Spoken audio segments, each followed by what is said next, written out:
इस अशराफिया की वजह से, जो इस अफसरशाही की वजह से आज तालीम हासिल करने से कासर है, वो आपके शाला बशाना खड़े हैं। इस मुल्क की औरतें जो इस फिदरशाहाना निजाम की वजह से तालीम हासिल करने से कासर है, आज अपने घरों में बंद है, उनकी आवाज भी आपके साथ खड़ी है। इस मुल्क के वो पश्तून तलेब इल्म जो पिछले 40 साल से दहशत गर्दी की जंग में धकेले हुए हैं, मार दिए गए हैं। 70,000 पश्तून रियासती पुष्टबनाई में कत्ल कर दिए गए हैं, वो पश्तून भी आपके साथ खड़े हैं। साथियों, आज यहाँ हम एक वाज़िह बात कर देना चाहते हैं। हम इस रियासत को बताना चाहते हैं कि ये रियासत हमें सर्व करने के लिए बनी थी, ये रियासत हमारा बोझ हल्का करने के लिए बनी थी, ये रियासत हमें महफूज बनाने के लिए बनी थी। ये पुलिस के सिपाहियों ने वर्दियां हमारी हिफाजत के लिए पहनी थी। ये पुलिस के पास असला हमारी जेब के पैसों से आया है।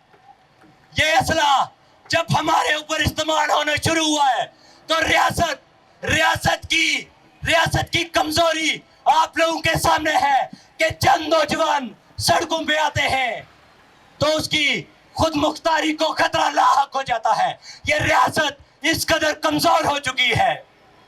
हम ये बता देना चाहते हैं कि महकूम कौमें कराची से लेके खैबर तक, बोलान से लेके कश्मीर तक जो भी है, हम उनके शाना बशाना खड़े हैं, हम उनकी आवाज है। और इस रियासती अशराफिया के अंदर जितने भी दलाल हमारे ऊपर मुसल्लत किए हुए हैं, चाहे वो बलोचिस्तान के वजीर आला की शक्ल में हो, वो बलोचों की नुमाइंदगी नहीं कर रहा।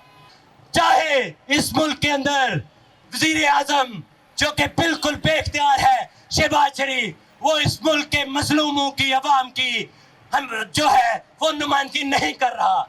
हमारे ऊपर एक डमी जो है वो डमी हुक्मरान लीडरशिप बैठा दी गई है जो हमसे कटी हुई है। आज ये जो ऐवान है, जब तक इसके अंदर आप जैसे खून गरमा देने वाले नौजवान जो महकूम की बात कर सके, जो पश्तूनों की बात कर सके, जो बलोचों की जबरी गुमशुदगियों के खिलाफ धड़ल्ले पे बात कर सके, जो कश्मीर की तकसीम के खिलाफ धड़ल्ले पे बात करे, जो तालिबान गर्दी के खिलाफ धड़ल्ले पे बात कर सके, जो इकरास द बोर्ड ऑडिट की बात कर सके, जो जजेस के ऑडिट की बात कर सके, जब तक वो नौजवान इन असेंबलियों में नहीं पहुंचते, हम इन असेंबलियों को रद्द करते हैं, हम इन असेंबलियों को रिजेक्ट करते हैं, हम इस जमहूरियत को रिजेक्ट करते हैं।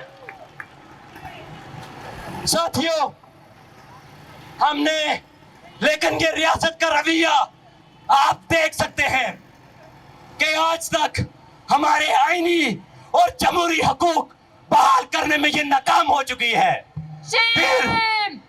फिर हमसे गिला किया जाता है कि आप रियासत पे तनकीद करते हैं। हम इस रियासत को नहीं मानते जब तक ये हमारा वजूद तस्लीम नहीं करती, जब तक ये हमें अपने शहरी तस्लीम नहीं करती, जब तक ये हमारे सामने झुकती नहीं है, जब तक ये हमें जवाब दे नहीं होती, जब तक ये पश्तूनों के खून का हिसाब नहीं देती, जब तक ये कश्मीर की तकसीम का हिसाब नहीं देती, जब तक ये बलोचों की जबरी गुमशुदगियों का हिसाब नहीं देती, जब तक ये सिंधियों की जबरी गुमशुदगियों का हिसाब नहीं देती, जब तक ये को रिहा नहीं करती, जब तक ये हमारे हकूक के आगे सरेंडर नहीं करती, हम नहीं मानेंगे। और डंके की चोट पे खड़े होके ये कहते हैं हमारे सामने सरेंडर करेगी, ये रियासत अवाम के सामने सरेंडर करेगी, ये रियासत हमें जवाबदेह होगी, हम इसे जवाबदेह करके रहेंगे और डंके की चोट पे करेंगे।